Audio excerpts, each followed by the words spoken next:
இந்த ஜிபே வந்ததுல இருந்து டிஜிட்டல் டிரான்சாக்ஷன் ரொம்ப கன்வீனியன்ட்டா இருக்குல்ல. கன்வீனியன்ட்டா?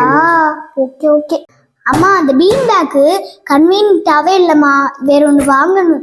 இந்த பீன் பேக் கம்ஃபர்டபுளாவே இல்லைம்மா, வேற வாங்கலாமா அப்படின்னு தான் சொல்லணும். இப்போ ரெண்டுக்கும் என்ன டிஃபரன்ஸ்னா, கம்ஃபர்டபுள் அப்படிங்கிற வேர்டை நீ எங்க யூஸ் பண்ணணும்னா, எப்போ உனக்கு பிசிக்கலா சில விஷயங்கள் வசதியா தோணுதோ அப்பெல்லாம் நீ கம்ஃபர்டபுள் யூஸ் பண்ணணும்.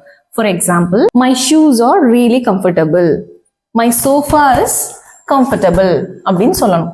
கன்வீனியன்ட் எங்கெல்லாம் யூஸ் பண்ணணும்னா, நம்ம எந்த விஷயங்கள் எல்லாம் ஈஸியா ஆக்சஸ் பண்றோமோ, இப்போ ஃபார் எக்ஸாம்பிள் ஒரு பக்கத்துல இருக்கிற சூப்பர் மார்க்கெட், இல்ல இப்ப நான் அம்மா சொன்னேன்ல ஜிபே ரொம்ப ஆக்சஸ் பண்றதுக்கு கன்வீனியன்ட்டா இருக்குன்னு சொன்னேன்ல, அப்படி எதெல்லாம் நம்ம வசதியா ஆக்சஸ் பண்ண முடியுதோ அது எல்லாத்தையுமே கன்வீனியன்ட் அப்படின்னு சொல்லணும்.